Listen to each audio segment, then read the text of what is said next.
Hey everyone, so I stamped this Stamping Bella Flower Garden image onto some Tim Holtz Distress watercolor cardstock with Versamark ink, and then realized I hadn't pressed the record button on my camera.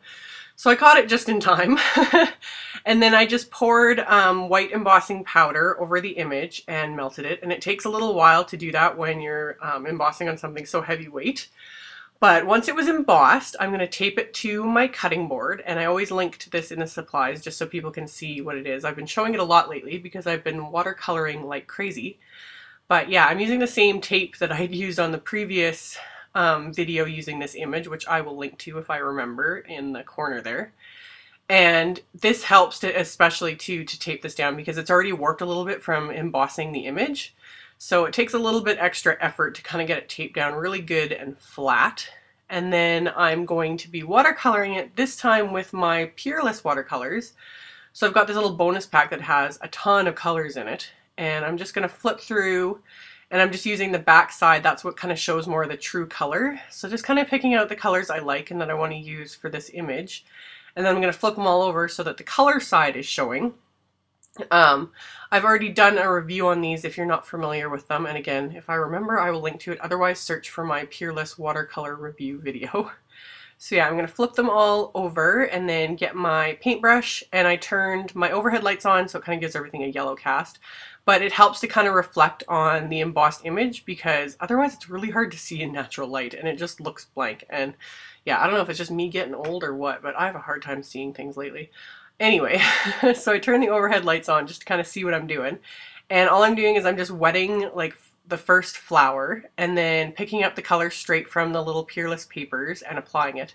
Really, really simple. The cool thing with this, with having the image embossed, is it kind of keeps the color contained a bit more. However, with me, I don't go too neatly with it. I'm just obviously slapping the color and the water on. I'm not keeping them contained to each petal. You can do that and it makes a really cool look. I'll have to try it on another card or whatever. But for this, I literally did the entire flower all at once and slapped the color on. It wasn't too particular about it being contained, but it's one, a cool look, and two, a lot of help for people that are kind of getting used to watercoloring. Just having those little raised edges kind of makes things a little bit easier. And doing the white embossing on white cardstock is really cool because it's just neat to watch as the color starts popping, and then the image you start to actually see the detail. So really fun.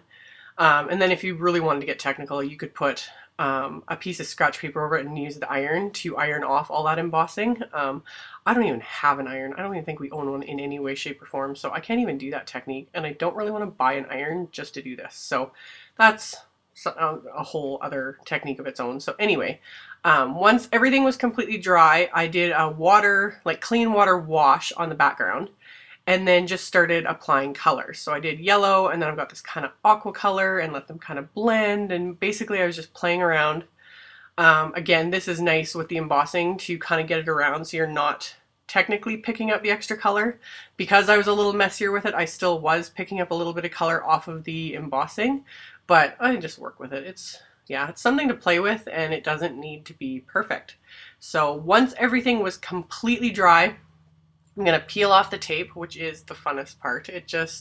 Having the border like this is so much fun. I just love it. So got the tape peeled off. You just kind of go slow so you don't tear your cardstock.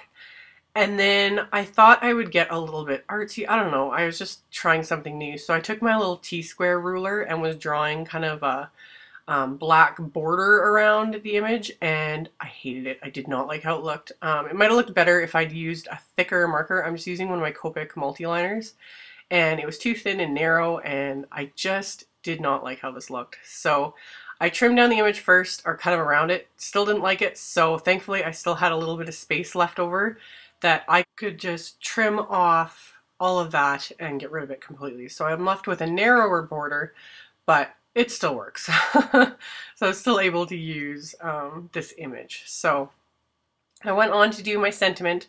So I grabbed another piece of lightweight vellum, and I'm using my Great Greetings set again because there's just so many different ones that I could use, and it was already sitting there from the previous card.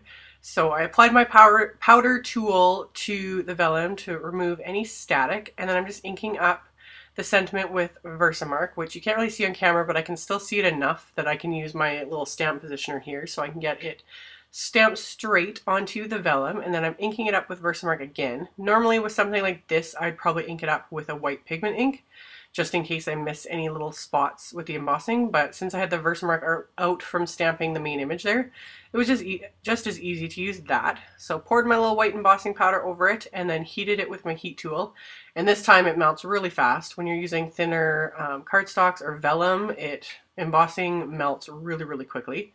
And then just lining it up on my paper trimmer. It takes a little bit of fiddling when it's such a narrow piece like this, but just using all the little guidelines there to make sure I have it on there straight so that I can trim off the little top area of the vellum. And then kind of figured out where I wanted it on my card. So one of the benefits of this is you can kind of fiddle around and move it till you're happy with it, and then just wrap the vellum around. And then using my go-to just regular Scotch acid-free tape, just taping that down to the back of the card, or the back of this little panel anyway. And then I just found some kind of teal colored cardstock in my stash. This is one of Stampin' Up's old in color. I have no idea if it's available anymore. I don't even know the name of it. I just found it in my stash and I liked how the color kind of went with that little background color I'd used. So I thought about stamping, something on the card base, a pattern stamp or something, but decided to leave it completely plain and just let the main image kind of stand out. So I popped that up with some foam tape and used a fair bit just to make sure everything is adhered really well to the card. Then I'm going to adhere that, and then on the inside of the card, I just inked up the flower garden stamp again with the Versamark and stamped that onto the inside of the card. And then I was going to use I'm going to use the little companion stamp from the Great Greeting set, and I kind of had wanted to emboss it with white, but because I'd stamped this image in Versamark, everything would pick up the embossing powder. Like, you'd either have to let it dry forever, and even then it's Versamark. It just will pick up the ink. So instead, I just inked up the stamp with my Hero Arts black ink and stamped it along the bottom, which again, I could have then embossed that, but I had originally meant to stamp it like in the middle of the flowers there and emboss it, but now looking back, I could have done it, but this still works. So got it all lined up, made sure I got it lined up nice and straight along the bottom there, and then stamped it, and that's all there was to it. So as always, there will be a link below to all the supplies used and a link below to my blog post. Thank you guys so much for watching, and I will see you all in the next video. Bye!